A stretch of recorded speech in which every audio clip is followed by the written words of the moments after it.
our channel Arunachala Medical Encyclopedia. Physiotherapy first year subject physiology.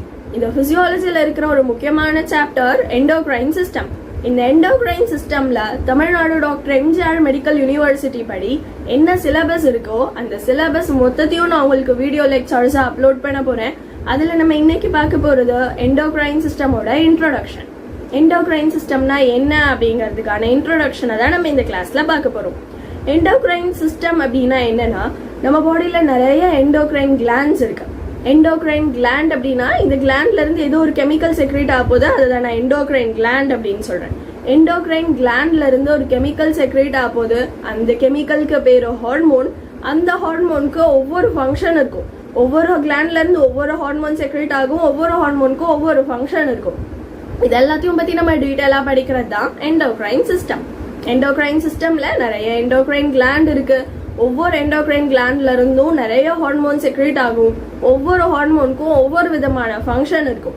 ஒவ்வொரு ஹார்மோனும் அளவுக்கு அதிகமா secrete ஆனா நம்மளுக்கு என்ன மாதிரியான ப்ராப்ளம் வரும், இல்ல அளவுக்கு கம்மியா செக்ரேட் ஆனா என்ன மாதிரியான பிரச்சனைகள் வரும் அப்படிங்கறதையும் நம்ம சேர்த்து டீட்டெயிலா படிக்க போறோம்.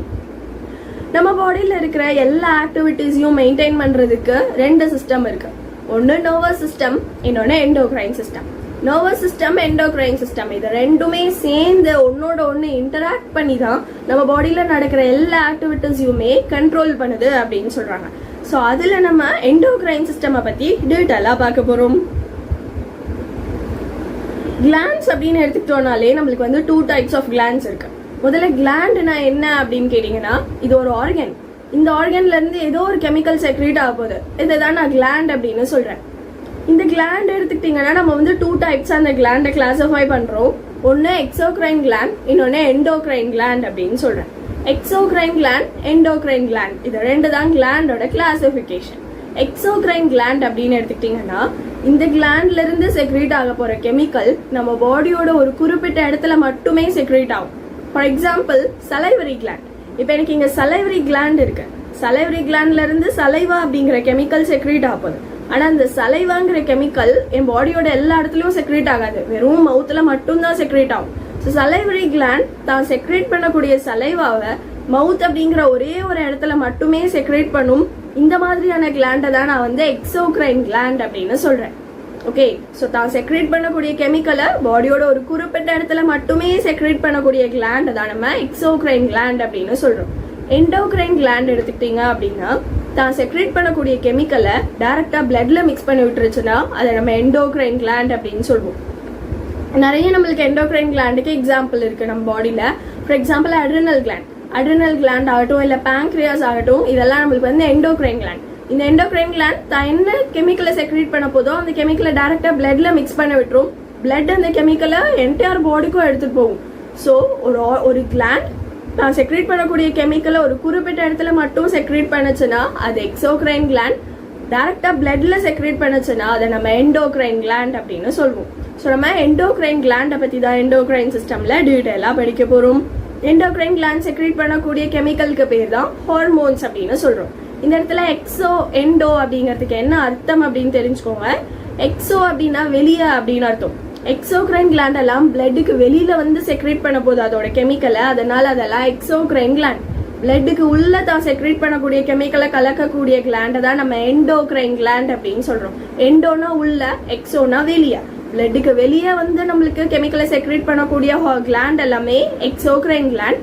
பிளட்டுக்கு உள்ள கெமிக்கலை செக்ரேட் பண்ணக்கூடிய கிளாண்ட் எல்லாமே எண்டோக்ரைன் கிளாண்ட் அப்படின்னு சொல்றோம். இந்த எண்டோக்ரைன் கிளாண்டை நம்ம வந்து டக்ட்லெஸ் கிளாண்ட் அப்படின்னு கூட சொல்லலாமா? ஏன் அப்படின்னு கேட்டீங்கன்னா, டக்ட் அப்படிங்கிறது ஒண்ணுமே இல்ல, ஒரு டியூபை தான் நம்ம வந்து டக்ட் அப்படின்னு சொல்றோம். இப்ப என்னோட சலைவரி கிளாண்ட் இருக்குல்ல, சலைவரி கிளாண்ட்ல இருந்து ஒரு டியூப் வரும், அதாவது ஒரு டக்ட் வரும். அந்த டக்ட் தான் சலைவாவை கொண்டு வந்து மவுத்துல சேர்க்குது. ஸோ எந்த ஒரு கிளாண்ட் எக்ஸோக்ரைன் கிளாண்டா இருந்தாலும் அதுக்கு ஒரு டக்ட் இருக்கும். அந்த டக்ட் மூலமா தான் அது செக்ரேட் பண்ற கெமிக்கல் ஒரு குறிப்பிட்ட இடத்துல போய் ரீச் ஆகும். அதனால எக்ஸோக்ரைன் கிளாண்ட் எல்லாமே டக்ட் உடைய கிளாண்ட் அப்படின்னு நம்ம சொல்லுவோம். எண்டோக்ரைன் கிளாண்ட் எடுத்துக்கிட்டீங்கன்னா, இது தான் செக்ரேட் பண்ணக்கூடிய கெமிக்கலை பிளட்ல மிக்ஸ் பண்ண போது, அதனால இதுகிட்ட வந்து டக்ட் இருக்காது, டக்டே தேவையில்லை. ஸோ டக்ட் இல்லை அப்படிங்கறதுனால அந்த எண்டோக்ரைன் கிளாண்டை நம்ம வந்து டக்ட்லெஸ் கிளாண்ட் அப்படின்னு கூட சொல்றோம். ஸோ எண்டோக்ரைன் கிளாண்ட் அப்படின்னா இதுதான் வந்து ஹார்மோன் அப்படிங்கிற கெமிக்கலை சிந்தசைஸ் பண்ணி ரிலீஸ் பண்ண போது, உற்பத்தி பண்ணி ரிலீஸ் பண்ண போது இதை தான் நம்ம வந்து எண்டோக்ரைன் கிளாண்ட் அப்படின்னு சொல்றோம். இந்த எண்டோக்ரைன் கிளாண்டை நம்ம டக்ட்லெஸ் கிளாண்ட் அப்படின்னு கூட சொல்லுவோம். பிகாஸ் இது செக்ரேட் பண்ணக்கூடிய ஹார்மோன்ஸை இது டக்ட் இல்லாம டைரக்டா பிளட்ல மிக்ஸ் பண்ணுது அப்படிங்கிறதுனால. எண்டோக்ரைன் கிளாண்ட்ல இருந்து செக்ரேட் ஆகிற ஹார்மோன்ஸை பிளட் என்டையர் பாடிக்கும் டிரான்ஸ்போர்ட் பண்ணும் அப்படிங்கிறாங்க. ஒவ்வொரு ஹார்மோனுக்கும் பாடியோட ஒவ்வொரு இடத்துல ஒவ்வொரு வேலை இருக்கும். பிளட் அந்த ஹார்மோனை எல்லா இடத்துலயும் எடுத்துட்டு போய் அந்தந்த ஹார்மோன் அது வேலையை செய்யறதுக்கு உதவி பண்ணுது அப்படின்னு சொல்றாங்க. ஓகே, ஸோ நம்ம பாடியில இப்ப என்னென்ன எண்டோக்ரைன் கிளாண்ட் இருக்கு அப்படிங்கறத தெரிஞ்சுக்க போறோம். மேஜரா நம்ம பாடியில 5 எண்டோக்ரைன் கிளாண்ட்ஸ் இருக்கு. என்னென்ன அப்படின்னு பாத்தீங்கன்னா, பிரெயினோட பேஸ்ல இருக்கக்கூடிய இதை நம்ம பிட்யூட்ரி கிளாண்ட் அப்படின்னு சொல்றோம். ஸோ இதோ நம்மளுக்கு ஹைப்போதலாமஸ்க்கு கீழே இருக்கக்கூடிய இந்த சின்ன கிளாண்டை நம்ம பிட்யூட்ரி கிளாண்ட் அப்படின்னு சொல்றோம். பிட்யூட்ரி கிளாண்டோட டிவிஷன் என்ன, அதுல இருந்து செக்ரேட் ஆகிற ஹார்மோன்ஸ் என்ன, அதோட ஃபங்க்ஷன் என்ன அப்படிங்கிறது ரொம்ப ரிப்பீட்டடா கேட்டிருக்கேன் எஸ்ஏ கொஸ்டின். அதை நம்ம அடுத்த கிளாஸ்ல தெரிஞ்சுக்க போறோம். ரெண்டாவது பாத்தீங்கன்னா தைராய்டு கிளாண்ட், மூணாவது பாராதைராய்டு கிளாண்ட். நம்மளுக்கு த்ரோட்டோட ஆன்டீரியர் சைட்ல இருக்கிற இது தைராய்டு கிளாண்ட். அந்த தைராய்டு கிளாண்டுக்கு பின் பக்கத்துல நம்மளுக்கு 4 சின்ன சின்ன கிளாண்ட் இருக்கும், பாராதைராய்டு கிளாண்ட் அப்படின்னு நம்ம சொல்லுவோம். So thyroid gland, parathyroid gland இது ரெண்டுமே நம்மளுக்கு ரொம்ப மேஜரான எண்டோக்ரைன் கிளாண்ட். அடுத்தது கிட்னிக்கு மேல இருக்கக்கூடிய அட்ரினல் கிளாண்ட். கிட்னிக்கு மேல இருக்கிற இந்த அட்ரினல் கிளாண்டும் ரொம்ப முக்கியமான எண்டோக்ரைன் கிளாண்ட். அடுத்தது பேங்க்ரியாஸ், அப்டோமென்ல இருக்கக்கூடிய பேங்க்ரியாஸ், இதுவும் நம்மளுக்கு ரொம்ப முக்கியமான எண்டோக்ரைன் கிளாண்ட். ஸோ நம்மளுக்கு 5 மேஜர் எண்டோக்ரைன் கிளாண்ட்ஸ் இருக்கு. Pancreas, adrenal gland, thyroid gland, parathyroid gland and pituitary gland. இந்த 5 கிளாண்டையும் பத்தி நம்ம ரொம்ப டீட்டெயிலா படிக்க போறோம். அதுதான் எண்டோக்ரைன் சிஸ்டமே. இந்த 5 எண்டோக்ரைன் கிளாண்ட்ஸை தவிர நம்ம பாடியில இன்னும் ஒரு சில ஆர்கன்ஸ் கூட நம்மளுக்கு ஹார்மோன்ஸை செக்ரேட் பண்ணும். அதுல நம்மளுக்கு வந்து பாத்தீங்கன்னா கொனாட்ஸ் அப்படின்னு சொல்றாங்க. கொனாட்ஸ் அப்படின்னா என்னன்னா, நம்ம ரீப்ரொடக்டிவ் சிஸ்டம்ல இருக்கிற ஒரு மெயினான ஆர்கனை தான் நம்ம வந்து கொனாட் அப்படின்னு சொல்றோம். இந்த மாதிரி நம்மளுக்கு மேல் பாடியில கொனாட் என்ன அப்படின்னு கேட்டீங்கன்னா டெஸ்டஸ். ஃபீமேல் பாடியில கொனாட் வந்து ஓவரி. ஃபீமேல் பாடியில இருக்கிற ஓவரியும் அது ரிலேட்டடான ஹார்மோன்ஸை செக்ரேட் பண்ணும். மேல் பாடியில இருக்கிற டெஸ்டஸும் அது சம்பந்தமான ஹார்மோன்ஸை செக்ரேட் பண்ணும். ஸோ இந்த 5 மேஜர் எண்டோக்ரைன் கிளாண்டை தவிர இந்த 2 கொனாட்ஸ்ல இருந்தும் கூட நம்மளுக்கு ஹார்மோன் செக்ரேட் ஆகும் அப்படிங்கிறாங்க. ஃபீமேல் பாடியில ஓவரி ஹார்மோன் செக்ரேட் பண்ணும், மேல் பாடியில டெஸ்டஸ் ஹார்மோனை செக்ரேட் பண்ணும். ஸோ இது ரெண்டும் கொனாட்ஸ்ல இருந்து செக்ரேட் ஆகிற ஹார்மோன்ஸ். இதை பத்தி நீங்க ரிப்ரொடக்டிவ் சிஸ்டம்ல டீட்டெயிலா படிப்பீங்க. அந்த மாதிரி இதை தவிர நம்ம பாடியில இன்னும் 4 அதர் ஆர்கன்ஸ் இருக்கு. இந்த 4 ஆர்கன்ல இருந்து கூட நம்மளுக்கு கொஞ்சம் ஹார்மோன் செக்ரேட் ஆகும் அப்படிங்கிறாங்க. அந்த 4 ஆர்கன்ஸ் என்ன அப்படின்னு கேட்டீங்கன்னா, thymus, kidney, heart, placenta. So இந்த 4 ஆர்கன்ஸ்ல இருந்து கூட minimum amount of some hormones secrete ஆகும். Thymus, kidney, heart, placenta. So 5 major endocrine gland என்னென்னு நம்ம பார்த்தோம். Pituitary gland, thyroid gland, parathyroid gland, pancreas and adrenal gland. இதை தவிர ஃபீமேல் பாடியில இருக்கிற ஓவரி, மேல் பாடியில இருக்கிற டெஸ்டஸ், இந்த 2 கொனாட்ஸ்ல இருந்தும் ஹார்மோன் செக்ரேட் ஆகும். அதை ரிப்ரொடக்டிவ் சிஸ்டம்ல படிப்போம். இதை தவிர பாடியில இருக்கிற 4 அதர் ஆர்கன்ஸ்ல இருந்து கூட ஹார்மோன் செக்ரேட் ஆகும். Thymus, kidney, heart, placenta. இதெல்லாம் அந்தந்த சாப்டர் படிக்கிறப்ப உங்களுக்கு அதுலயே அடிஷ்னலா கொடுத்துருவாங்க. ஸோ நம்ம மேஜரா இருக்கிற அந்த 5 எண்டோக்ரைன் கிளாண்ட் அதுல இருந்து செக்ரேட் ஆகிற ஹார்மோன்ஸ், அதோட ஃபங்க்ஷன்ஸ், அது இல்லைனாலோ இல்ல அது அதிகமா இருந்தாலோ என்ன ஆகும் அப்படிங்கறத பார்க்க போறோம். ஃபைன். ஸோ இந்த டேப்லர் காலம்ல அந்த 5 மேஜர் எண்டோக்ரைன் கிளாண்ட்ல இருந்து ஒவ்வொரு எண்டோக்ரைன் கிளாண்ட்ல இருந்தும் என்னென்ன ஹார்மோன் செக்ரேட் ஆகும் அப்படிங்கிற டீடைல்ஸ் நான் கொடுத்துருக்கேன். இதை நம்ம அடுத்த கிளாஸஸ்ல ரொம்ப டீடைலா படிக்கிறப்போ உங்களுக்கு தானாவே மனப்பாடம் ஆயிடும். I'm just reading it here so that ஃபெமிலியரா இருக்கும் உங்களுக்கு அந்த டேர்ம்ஸ் எல்லாம். பிட்யூட்ரி கிளாண்ட் எடுத்துக்கிட்டோம் அப்படின்னா நம்ம அந்த பிட்யூட்ரி கிளாண்டை 2 டிவைட் பண்ணுவோம். முன்னாடி இருக்கிறது ஆன்டீரியர் பிட்யூட்ரி, பின்னாடி இருக்கிறது பொஸ்டீரியர் பிட்யூட்ரி அப்படின்னு சொல்லுவோம். ஆன்டீரியர் பிட்யூட்ரியில இருந்து 6 ஹார்மோன் செக்ரேட் ஆகுதாம். growth hormone, thyroid stimulating hormone, adrenocorticotropic hormone, follicle stimulating hormone, luteinizing hormone, prolactin. இது 6 வந்து உங்களுக்கு anterior pituitary இருந்து செக்ரேட் ஆகிற ஹார்மோன்ஸ். posterior pituitary எடுத்துக்கிட்டீங்கன்னா இதுல இருந்து 2 ஹார்மோன் செக்ரேட் ஆகுது. ஒன்னு ஆன்டிடயூரிட்டிக் ஹார்மோன், இன்னொன்னு ஆக்சிடோசின். தைராய்டு கிளாண்ட்ல இருந்து 3 ஹார்மோன் செக்ரேட் ஆகுது. Thyroxine, triiodothyronine, calcitonin. பாராதைராய்டு கிளாண்ட்ல இருந்து பாராத்தோஹார்மோன் அப்படிங்கிற ஹார்மோன் செக்ரேட் ஆகும். பேங்க்ரியாஸ்ல இருந்து insulin, glucagon, somatostatin, pancreatic polypeptide அப்படிங்கிற 4 ஹார்மோன் செக்ரேட் ஆகுது. அட்ரினல் கார்டெக்ஸ்ல இருந்து 3 டைப்ஸ் ஆஃப் ஹார்மோன் செக்ரேட் ஆகுது. Mineralocorticoids, glucocorticoids, sex hormones. Adrenal மெடியூலால இருந்து 4 ஹார்மோன் செக்ரேட் ஆகுதாம். Catecholamines, adrenaline, noradrenaline, dopamine. கிட்னிக்கு மேல இருக்கிற கிளாண்ட் தான் நம்ம அட்ரினல் கிளாண்ட் அப்படின்னு பார்த்தோம். அந்த அட்ரினல் கிளாண்டையே நான் 2 டிவைட் பண்ணுவேன். அட்ரினல் கிளாண்டுக்கு வெளியில இருக்கிறத நான் வந்து அட்ரினல் கார்டெக்ஸ் அப்படின்னு சொல்லுவேன். நடுவுல உள்ள இருக்கிற பகுதியை நான் அட்ரினல் மெடியூலா அப்படின்னு சொல்லுவேன். அட்ரினல் கார்டெக்ஸ்ல இருந்து வேற ஹார்மோன் செக்ரேட் ஆகும். அட்ரினல் மெடியூலால இருந்து வேற ஹார்மோன் செக்ரேட் ஆகும். அட்ரினல் கார்டெக்ஸ்ல இருந்து மினரலோகார்டிகாய்ட்ஸ், குளுக்கோகார்டிகாய்ட்ஸ், செக்ஸ் ஹார்மோன் செக்ரேட் ஆகுது. அட்ரினல் மெடியூலால இருந்து கேட்டகிலமைன்ஸ், அட்ரினலைன், நார்அட்ரினலைன், டோபமைன் அப்படிங்கிற ஹார்மோன் செக்ரேட் ஆகுது. ஸோ இதெல்லாம் உங்களுக்கு மேஜர் எண்டோக்ரைன் கிளாண்ட்ல இருந்து செக்ரேட் ஆகக்கூடிய ஹார்மோன்ஸ்.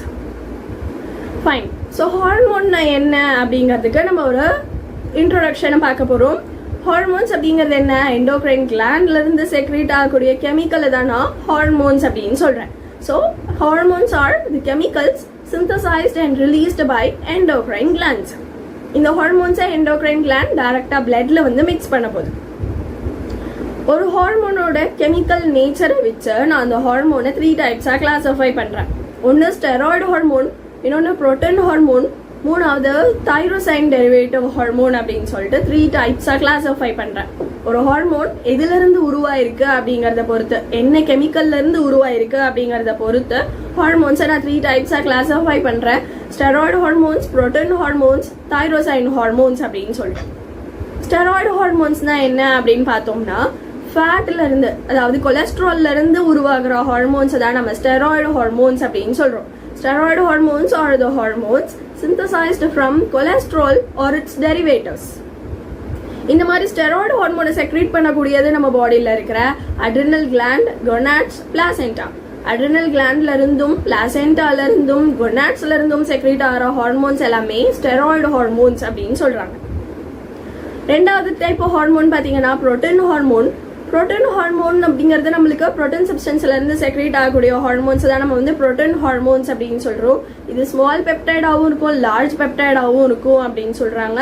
இந்த மாதிரியான புரோட்டீன் ஹார்மோனை செக்ரேட் பண்ணக்கூடிய கிளாண்ட் என்னென்ன அப்படின்னு பாத்தீங்கன்னா, pituitary gland, parathyroid gland, pancreas and placenta. பீல ஆரம்பிக்கிற எல்லா கிளாண்டுமே புரோட்டீன் ஹார்மோன்ஸை செக்ரேட் பண்ணுது அப்படின்னு கூட நம்ம ஞாபகம் வச்சுக்கலாம். Pituitary gland, parathyroid gland, pancreas and placenta. அடுத்தது தைரோசைன் டெரிவேட்டிவ்ஸ். தைரோசைன் அப்படிங்கிற ஒரு அமினோ ஆசிட்ல இருந்து உருவாகிற ஹார்மோன்ஸ் தான் நான் வந்து தைரோசைன் டெரிவேட்டிவ்ஸ் அப்படின்னு சொல்றேன். தைராய்டு ஹார்மோனும் நம்ம அட்ரினல் மெடியூலால இருந்து செக்ரேட் ஆகக்கூடிய ஹார்மோன்ஸும் தைரோசைன் அப்படிங்கிற அமினோ ஆசிட்ல இருந்து வரக்கூடிய ஹார்மோன். அதனால அதை நான் தைரோசைன் டெரிவேட்டிவ்ஸ் அப்படின்னு சொல்றேன். ஸோ ஹார்மோன்ஸை நம்ம 3 டைப்ஸா கிளாஸிஃபை பண்றோம். Steroid hormones, protein hormones, tyrosine derivatives அப்படின்னு. கொலஸ்ட்ரால்ல இருந்து வரக்கூடிய ஹார்மோன் ஸ்டெராய்டு ஹார்மோன். அதுக்கு example adrenal cortex hormone, gonads hormone, placenta. அந்த மாதிரி புரோட்டீன்ல இருந்து உருவாகிற ஹார்மோன் புரோட்டீன் ஹார்மோன்ஸ். இதை செக்ரேட் பண்ணக்கூடிய gland pituitary gland, parathyroid gland, pancreas and placenta. தைரோசைன் அப்படிங்கிற அமினோ ஆசிட்ல இருந்து வரக்கூடிய ஹார்மோன்ஸை நம்ம வந்து தைரோசைன் டெரிவேட்டிவ்ஸ் அப்படின்னு சொல்றோம். தைராய்டு கிளாண்டும் அட்ரினல் மெடியூலால இருந்தும் செக்ரேட் ஆகிற ஹார்மோன்ஸ் எல்லாமே தைரோசைன் டெரிவேட்டிவ் ஹார்மோன்ஸ் அப்படின்னு சொல்றாங்க. ஓகே, ஸோ இந்த இடத்துல பிளாசென்டானா என்ன அப்படின்னு ஒரு வேளை உங்களுக்கு கேள்வி வரலாம். பிரெக்னன்சில நம்மளுக்கு வந்து நச்சுக்கொடி அப்படின்னு சொல்லுவாங்கல்ல, நம்ம பிரெக்னன்சில பேபியோட அம்பிளிக்கல் கார்டு ஒரு பை மாதிரி, ஒரு மூட்டை மாதிரியான ஸ்ட்ரக்சர்ல தான் வந்து மதர் கூட அட்டாச் ஆயிருக்கும். இதை தான் நம்ம வந்து பிளாசென்டா அப்படின்னு சொல்றோம். பிளாசென்டானா என்ன அப்படின்னு உங்களுக்கு தெரியலன்னா நீங்க ரிப்ரொடக்டிவ் சிஸ்டம்ல டீட்டெயிலா படிக்கிற மாதிரி இருக்கும். ஸோ பிரெக்னன்சில மட்டுமே யூட்ரஸ்ல இருக்கக்கூடிய ஒரு விஷயம் தான் இந்த பிளாசென்டா. இந்த பிளாசென்டால இருந்து உங்களுக்கு வந்து ஹார்மோன் செக்ரேட் ஆகிட்டே இருக்கும் அப்படிங்கிறாங்க. அதுதான் நம்ம வந்து இங்க பிளாசென்டா அப்படின்னு மென்ஷன் பண்ணியிருக்கோம். So that's all for introduction of endocrine system. இந்த வீடியோ உங்களுக்கு யூஸ்ஃபுல்லாக இருந்துச்சு அப்படின்னா லைக் பண்ணுங்க, எனக்கு கமெண்ட்ல தெரியப்படுத்துங்க. இன்கேஸ் உங்களுக்கு ஏதாவது டவுட் இருந்துச்சு அப்படின்னா கமெண்ட்ல கேளுங்க. I will surely answer. That's all for this video. Thank you.